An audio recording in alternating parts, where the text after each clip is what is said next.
হরে কৃষ্ণ। আমার সকল সনাতনী ভাই বোনদের চরণে এবং সাধু গুরু বৈষ্ণবের চরণে আমার কোটি কোটি প্রণাম।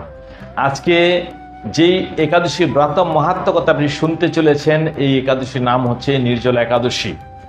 এই নির্জলা একাদশীর আরেকটা নাম হচ্ছে পাণ্ডব একাদশী। কেন এর নাম পাণ্ডব হয়েছে সেই কথা অবশ্যই বলবো। সর্বপ্রথমে আপনি শুনে নিন এই একাদশী পড়েছে কবে।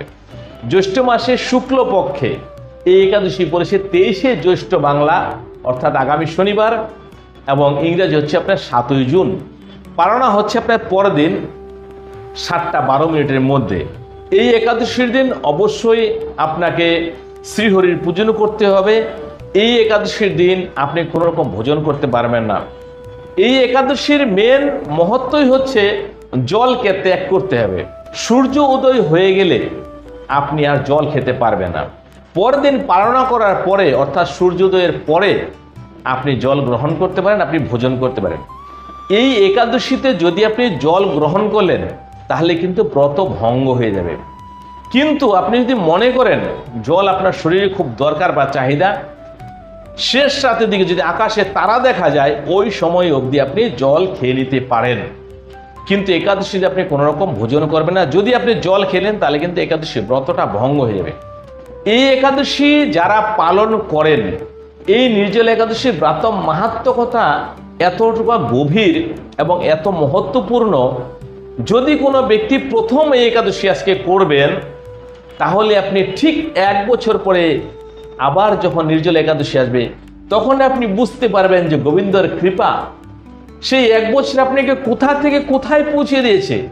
আপনি নিজেকে চিনতে পারবেন না ভালো মতো যে গোবিন্দ কিভাবে আপনাকে কৃপা করলো।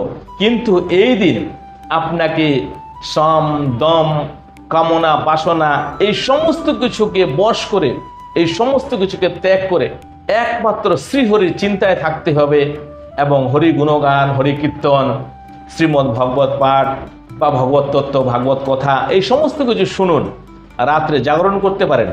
এই দিনে আপনি দ্বিধাহীনভাবে আপনি অন্ন, বস্ত্র, সোনা, আপনি জলের পাত্র বা কলস এই সমস্ত কিছু দান করতে পারেন, গোদান করতে পারেন। এই সমস্ত কিছু অক্ষত হয়ে থাকে। এবং এই একাদশী যারা পালন করে তাদের কোনো দিন যমরাজ, এবং এই একাদশী যারা পালন করবেন তাদের কোনো সময় নরকে যেতে হয় না এবং যমরাজের মুখও দর্শন করতে হয় না। আপনার যখন মৃত্যু হবে আপনার আত্মাকে নিতে রথে করে ভগবান বিষ্ণুর দূত আসবেন, আপনাকে স্বাগত করে নিয়ে যাবে। যদি এই একাদশীর ব্রত কেউ নিষ্ঠা সহকারে করতে পারে, শ্রীহরিতে ভক্তি রাখতে পারে, তাহলে বলছে সেই দিনকেই ওর গত হয়ে গেছে এরকম স্বপিড়ি এবং আগামী স্বপিড়ি সঙ্গে সঙ্গে উদ্ধার হয়ে যায়। এবং যদি কোনো ব্যক্তি এই ব্রতকে ভগবানের মুখনিসৃত বাণী মনে করে এবং শ্রীহরির রূপ মনে করে একাদশী ব্রতটা পালন করতে পারে নির্জলা, তাহলে সে বিষ্ণুরূপ হয়ে যায়, অর্থাৎ সে ভগবান তুল্য হয়ে যায়। এটা আপনি এখন বুঝতে পারবেন না।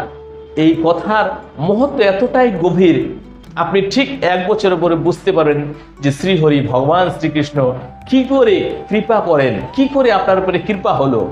আপনি একবার ভগবানের দিকে 2 কদম আগিয়ে দেখুন, আপনার দিকে ভগবান দৌড়ে আসবে আপনাকে উদ্ধার করার জন্য। এই একাদশীর একটা ছোট্ট কাহিনী শোনাবো আপনাকে। এই একাদশীর সম্বন্ধে যখন ভগবান শ্রীকৃষ্ণকে মহারাজ যুধিষ্ঠির জিজ্ঞাসা করেছিলেন যে আমি জ্যৈষ্ঠ মাসের শুক্লপক্ষে কি একাদশী আসছে এই সম্বন্ধে জানতে চাই, তখন ভগবান শ্রীকৃষ্ণ বলেছিলেন যে এই কথা বলবে তোমাকে ব্যাসদেবজি, কেননা উনি বেদের পারঙ্গত এবং সমগ্র শাস্ত্রে উনি নিপুণ। সমস্ত কিছু জ্ঞান ওনার কাছে আছেন সঠিকভাবে। তুমি ওনার কাছ থেকে কথা শোনো। তখন ব্যাসদেবজি বললেন মহারাজ যুধিষ্ঠিরজিকে যে একাদশী চাই শুক্লপক্ষে হোক বা কৃষ্ণপক্ষে হোক, 2 একাদশীকে সমান মনে করো এবং 2টো একাদশীতেই ভোজন করবে না, উপবাস থেকেই করো। এই কথা শুনে ভীমসেন উত্তর করলেন ব্যাসদেবজিকে যে আমি তো না খেয়ে থাকতেই পারি না, আমার পেটের ভিতরে বৃক নামক একটা অগ্নি প্রজ্বলিত হয়েই থাকে, আমার খিদে মেটে না, এবং যতক্ষণ পর্যন্ত আমি পেট পুরে না খাই ততক্ষণ অবধি আমি থাকতে পারি না। কিন্তু আমার বাড়িতে মাতা কুন্তী, দ্রৌপদী, অর্জুন, সহদেব, নকুল এরা সবাই একাদশী করে এবং আমাকেও বলে ভীমসেন তুমি একাদশী করো, কিন্তু আমি তাদের এই কথাটাই বলি যে আমার ধারায় না খেয়ে কোনো ব্রত হবে না, তো আপনি কোন উপায় বলে দিন আমি কি করতে পারি। তখন ব্যাসদেবজি বললেন তুমি কি স্বর্গলাভের অধিকারী হতে চাও না? তুমি কি যমরাজের মুখ দর্শন করতে চাও? ভীমসেন তখন বলেন এমন কোনো একটা ব্রত বলুন যেটা একটা করলে পার পেয়ে যাই। তখন ব্যাসদেবজি বললেন যে জ্যৈষ্ঠ মাসের শুক্লপক্ষে যে নির্জলা একাদশী ব্রত আসছে, তুমি যদি সেই একটা একাদশীও নির্জলা ভাবে থেকে করতে পারো এবং শ্রীহরিতে ভক্তি রেখে শ্রীহরির পুজো করতে পারো, তাহলে সারা বছর যতগুলো একাদশী আসে সেই সমস্ত একাদশীর ফল ও একাই দেবে।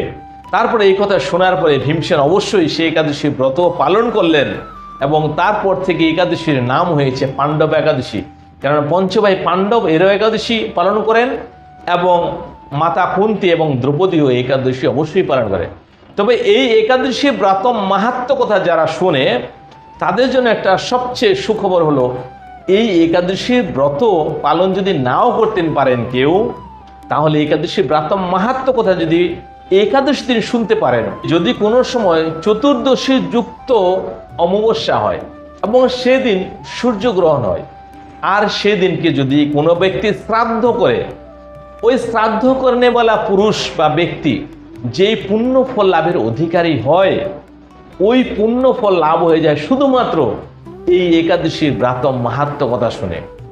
এই একাদশীর দিন যত পারেন আপনি দান করুন এবং ভগবানের চরণে ধ্যান করুন।